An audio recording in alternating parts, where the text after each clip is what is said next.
तो हेलो दोस्तों, आप सभी का स्वागत है मेरे चैनल एनिमेट्रिक्स पे। तो आज हम बात करने आ रहे हैं जुजुत्सु काइसेन के सबसे पसंदीदा कैरेक्टर सतोरू गोजो के डिफरेंट फॉर्म्स के बारे में, जिसमें हम गोजो की अर्ली लाइफ से लेकर उसके सबसे स्ट्रॉन्गेस्ट फॉर्म को कवर करेंगे और उनकी पावर्स के बारे में भी जानेंगे। तो अब बिना टाइम वेस्ट किए चलिए चलते हैं वीडियो की तरफ। First form child Gojo. तो हम सभी को पता है जिस दिन गोजो ने सिर्फ जन्म लिया था तब पूरे वर्ल्ड का पावर बैलेंस शिफ्ट हो गया था, जो कि सॉर्सरर और कज स्पिरिट के बीच में होता है। गोजो पिछले 400 साल में वो पहला पर्सन था जो कि 6 साइज और लिमिटलेस के साथ पैदा हुआ था, और ये दोनों ही एक्सट्रीमली रेयर और पावरफुल टेक्निक्स हैं। गोजो की 6 साइज के बारे में बात करें तो इसकी हेल्प से गोजो को एक्स्ट्रा ऑर्डिनरी परसेप्शन मिल जाता है, जिसके यूज से गोजो कज एनर्जी के फ्लो को एक्सट्रीमली डिटेल में देख सकता है। और 6 साइज के यूज से गोजो को कभी भी कज एनर्जी की कमी नहीं पड़ती, क्योंकि वो सभी कज टेक्निक को काफी इफिशिएंटली यूज कर पाता है। लिमिटलेस की बात करें तो ये एक टेक्निक है जिसकी वजह से गोजो इन्फिनिटी को यूज कर पाता है। तो इससे पहले हम आगे बढ़े, हम ये जान लेते हैं कि इन्फिनिटी और लिमिटलेस में डिफरेंस क्या है और इनके यूज क्या है। तो इन्फिनिटी की बात करें तो ये खुद कोई कज टेक्निक नहीं है, बल्कि इन्फिनिटी लिमिटलेस का एक न्यूट्रल स्टेट है। और इन्फिनिटी के यूज की बात करें तो इसको यूज करने के बाद गोजो पर अटैक करना नामुमकिन हो जाता है, क्योंकि जितना आप गोजो के करीब आएंगे आपकी मूवमेंट उतनी स्लो होती चली जाएगी। मतलब आप धीरे धीरे गोजो के पास तो आएंगे लेकिन कभी गोजो को टच नहीं कर पाएंगे। और लिमिटलेस की बात करें तो ये एक कज टेक्निक है जो कि गोजो क्लैन में एक जनरेशन से दूसरी जनरेशन में पास ऑन होती रहती है, और इसके यूज से गोजो इन्फिनिटी को रियलिटी में ला पाता है। और लिमिटलेस का यूज करके गोजो स्पेस को मैनिपुलेट कर सकता है, वो भी एटॉमिक लेवल पर। लेकिन क्योंकि हमें गोजो के बचपन को ज्यादा नहीं दिखाया गया, जिसकी वजह से हम ये नहीं जान सकते कि वो इन टेक्निक्स को कितने अच्छे से यूज कर सकता था। लेकिन हमें ये पता है कि गोजो बचपन में ही टोजी को सेंस कर सकता था, जिसके पास 0 कज एनर्जी है। इस पर टोजी ने खुद कहा था कि ये पहली और आखिरी बार था जब किसी ने उसे सेंस किया था। तो इससे आप अंदाजा लगा सकते हैं कि गोजो अपने बचपन में ही कितना अमेजिंग था। लेकिन ये तो अभी उसका सिर्फ फर्स्ट फॉर्म है, अभी 5 और फॉर्म्स बाकी हैं। तो अब बिना टाइम लगाए सेकंड फॉर्म की बात करते हैं, जो कि है स्टूडेंट गोजो। तो जब गोजो जुजुत्सु हाई में स्टूडेंट रहता है तब उसे गेटो और सोको के साथ रखा जाता है, और इस पॉइंट पर गोजो अपनी पावर्स को यूज करना सीख चुका था, लेकिन अभी भी वो अपनी पावर्स का फुल पोटेंशियल नहीं जानता था। लेकिन तब भी गोजो को सबसे पावरफुल जुजुत्सु सॉर्सरर्स में से एक माना जाता था, और गोजो अपनी लिमिटलेस टेक्निक को यूज करके एक नया अटैक भी बना चुका था, जिसका यूज करके वो बहुत पावरफुल अट्रैक्टिव फोर्स को जनरेट कर सकता था, और उस अटैक का नाम है blue.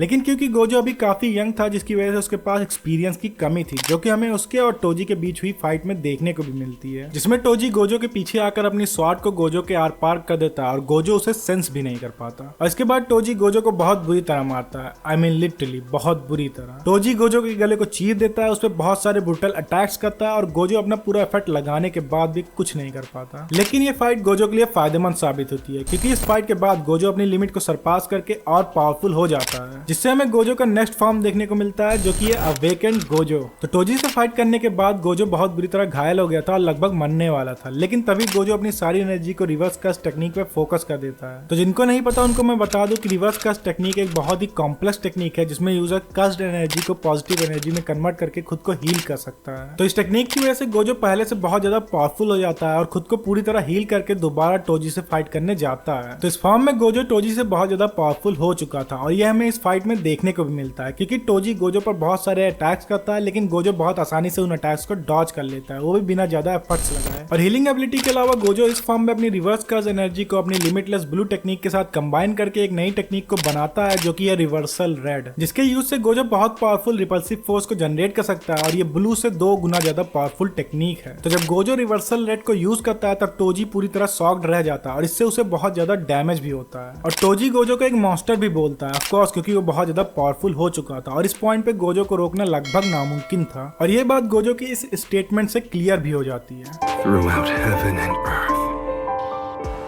I alone am the honored one. लेकिन इसके बाद गोजो जो करता है वो नेक्स्ट लेवल था, क्योंकि गोजो अपनी ब्लू और रेड टेक्निक को कंबाइन कर देता है और क्रिएट करता है एक बहुत पावरफुल और अमेजिंग टेक्निक हॉलो पर्पल को, जो कि एक सीक्रेट टेक्निक है जिसके बारे में गोजो फैमिली के कुछ ही मेंबर्स को पता है। और ये टेक्निक जिस चीज को हिट करती है उसे पूरी तरह डिस्ट्रॉय कर देती है, और इस अटैक से टोजी भी नहीं बच पाता। तो इस फॉर्म तक ये तो क्लियर हो चुका है कि गोजो बहुत पावरफुल है, लेकिन अभी गोजो के 3 और फॉर्म्स बाकी हैं। तो चलते हैं गोजो के नेक्स्ट फॉर्म पर, जो कि है अडल्ट गोजो। तो ये वो फॉर्म है जो कि हमें सीजन 1 और जुजुत्सु काइसेन 0 मूवी में देखने को मिलता है। तो ये फॉर्म बाकी के फॉर्म से अलग और पावरफुल इसलिए है क्योंकि इस फॉर्म में गोजो अपने डोमेन एक्सपेंशन को सीख चुका है, जो कि है इन्फिनिट वाइड। तो डोमेन से एक बहुत पावरफुल टेक्निक है जिसे बहुत कम सॉर्सरर्स यूज कर सकते हैं। तो जैसे हमें पता है कि गोजो पहले ही सबसे स्ट्रॉन्गेस्ट सॉर्सरर्स में से एक था, लेकिन डोमेन एक्सपेंशन सीखने के बाद गोजो एक अलग ही लीग पर पहुंच चुका था। यहाँ तक कि जुजुत्सु के हायर अप्स को भी गोजो की पावर से डर लगने लगा था, और उन्हें यह पता था कि अगर गोजो उनके खिलाफ चला गया तो उसे रोकना नामुमकिन है। गोजो को भी ये बात पता थी कि इस पॉइंट पर वो इनविंसिबल है। यहाँ तक कि जब जब यूजी गोजो से पूछता है कि अगर उसके और सुकुना के बीच में फाइट होती है तो कौन जीतेगा, तब गोजो फुल कॉन्फिडेंस से बोलता है कि वो आसानी से जीत जाएगा। तो आखिर गोजो का डोमेन वर्क कैसे करता है? तो जो भी पर्सन गोजो के डोमेन में ट्रैप होता है उसके ब्रेन में बार बार अनलिमिटेड इन्फॉर्मेशन डाली जाती है, जिससे वो पर्सन ना तो कुछ सोच पाता है और ना ही खुद को मूव कर पाता है और पूरी तरह डिफेंसलेस हो जाता है। तो इससे आपको अंदाजा लग गया होगा कि गोजो का ये फॉर्म आखिर कितना पावरफुल है। तो अब चलते हैं गोजो के नेक्स्ट फॉर्म पे, जो कि है शिबुया गोजो। तो शिबुया आर्क के दौरान गोजो बहुत पावरफुल कर्ज स्पिरिट से फाइट करता है,